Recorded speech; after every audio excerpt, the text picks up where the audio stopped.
الرحيم.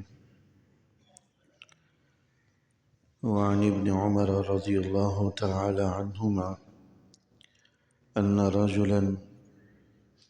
رسول الله صلى الله عليه وسلم سمع رجلا يتجشأ فقال أقصر في جشائك فإن أطول الناس جوعا يوم القيامة أطولهم شبعا في الدنيا. حضرت عبداللہ ابن عمر رضی اللہ عنہما حضرت عمر رضی اللہ تعالی عنہ کے صاحبزادے ہیں، خود بھی جلیل القدر صحابی ہیں، بیٹے بھی جلیل القدر صحابی ہیں۔ فرماتے ہیں کہ ایک دفعہ حضور علیہ السلام نے ایک آدمی کو ڈکار لیتے ہوئے سنا۔ یہ تجشع کا معنی آتا ہے ڈکار لینا، کھانے کے بعد جو پیٹ بھر جاتا ہے اور پھر آدمی منہ سے آواز نکالتا ہے جس کو ہم ڈکار کہتے ہیں، جو پیٹ بھرے ہونے کی عام طور پر علامت ہوتی ہے۔ تو ایک صحابہ نے ایسے ہی حضور علیہ السلام کے سامنے ڈکار لی۔ فقال اقصر من جشائک، حضور علیہ السلام نے فرمایا کہ اپنی ڈکاروں کو روکو۔ مراد یہی تھا کہ کھانے کو کم کرو تاکہ ڈکاریں کم سے کم آئیں۔ فإن أطول الناس جوعا يوم القيامة أطولهم شبعا في الدنيا، کل قیامت والے دن سب سے زیادہ بھوک اس آدمی کو لگے گی جو دنیا میں سب سے زیادہ پیٹ بھرا ہوا ہوگا، یعنی جو دنیا میں پیٹ بھر کر کھانے کا عادی رہا ہوگا۔ جب تک پیٹ بالکل حلق تک بھر نہ جائے کھانے سے ہاتھ اس کا نہ ہٹتا ہوگا۔ ایسے آدمی کو کل قیامت والے دن پریشانی کا سامنا کرنا پڑے گا۔ ایسی بھوک ان لوگوں کو لگے گی جس طرح دنیا میں لگا کرتی تھی، کھانے کی طلب ہوگی، بار بار بھوک لگے گی، کیونکہ زیادہ کھانا بھی ماہرین کہتے ہیں کہ زیادہ کھانے کی عادت بھی ایک نشے کی طرح، جتنا معدے کو کھانے کا عادی بنائیں گے معدہ اتنا ہی طلب کرے گا۔ کم کھانے کا عادی بنایا تو معدہ کم ہی طلب کرے گا، زیادہ کھانے کا عادی بنایا تو معدہ مزید طلب کرتا۔ یہ ایک نشہ ہوتا ہے جس سے آدمی کبھی سیر نہیں ہوتا۔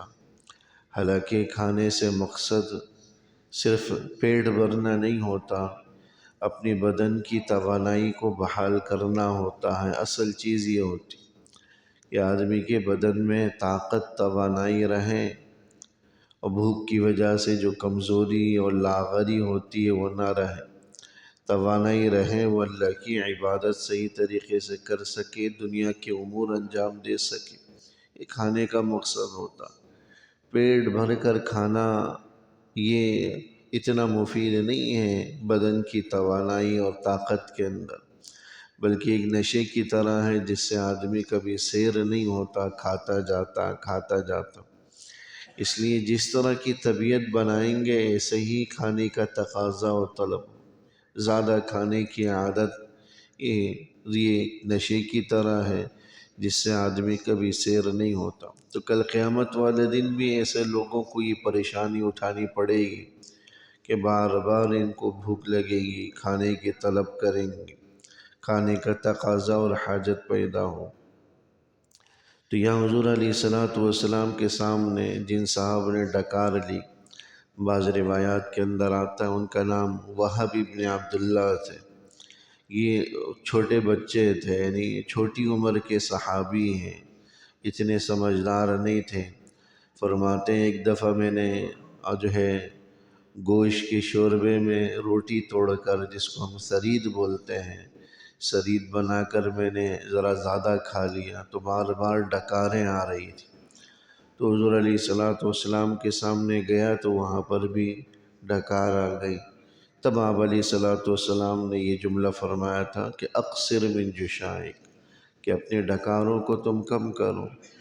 اور پھر فرمایا کہ کل قیامت والے دن بھی زیادہ بھوکے وہی لوگ ہوں گے جو دنیا میں زیادہ پیٹ بھرے ہوئے ہوں گے۔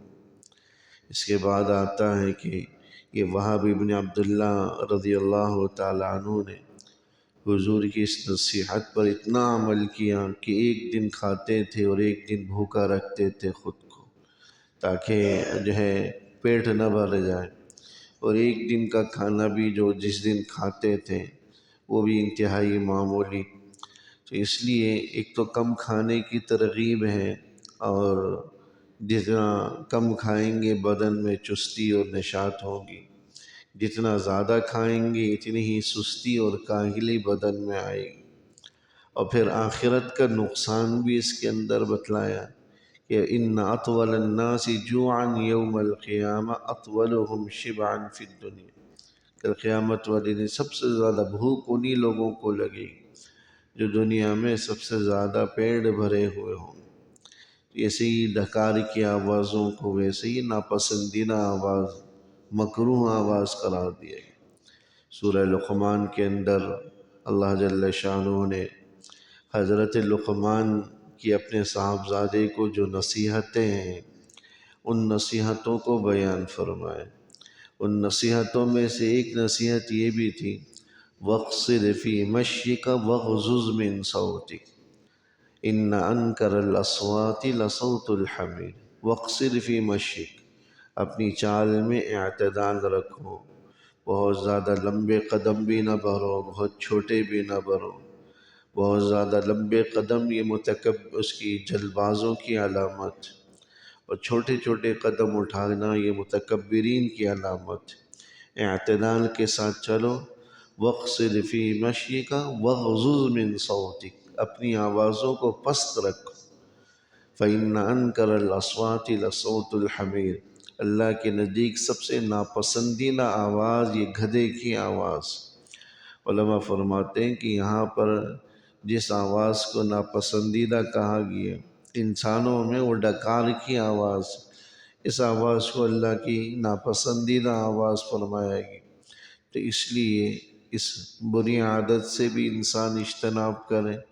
شرفاء کی اور معزز لوگوں کی مجلسوں میں یہ آوازیں ویسے ہی معیوب اور بری سمجھی جاتی۔ دوسری جو بات اس سے سمجھانی ہے کہ عام طور پر ڈکاریں جو بہت زیادہ پیٹ بھرے ہونے کی وجہ سے آتی ہے، اس کی حوصلہ شکنی فرما رہے کہ بہت زیادہ کھانے کی عادت نہ بناؤ، کم کھانے کی عادت ہو۔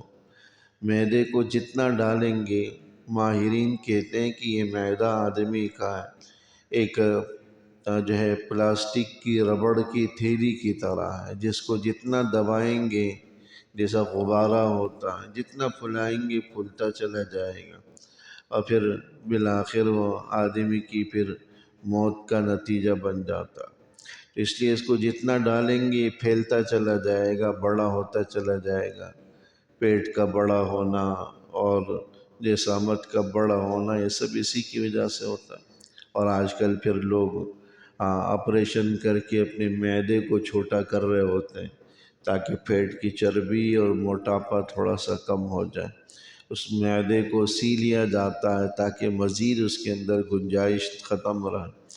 تو اس سے بہتر ہے کہ آدمی کم کھانے کی عادت بنائے۔ جتنا کم کھانے کی عادت بنائیں گے طبیعت اسی کے مطابق بنے گی۔ یہ جو ہے عادت پر مبنی باتیں ہوتی۔ زیادہ کھانے کی عادت اپنائی، مزید کی طلب چلتی جائے گی اور چلتی جائے گی، یہ کبھی رکے گی نہیں۔ اس لیے کم کھانے کا معمول ہو تاکہ آخرت میں بھی زیادہ بھوک نہ لگے، مزید کی طلب نہ رہے۔ اللہ جل شانہ آج کی توفیق۔ ربنا تقبل منا انك انت السميع العليم وتب علينا انك انت التواب الرحيم، وصلى الله تعالى على خير خلقه محمد وآله وصحبه اجمعين برحمتك يا رب۔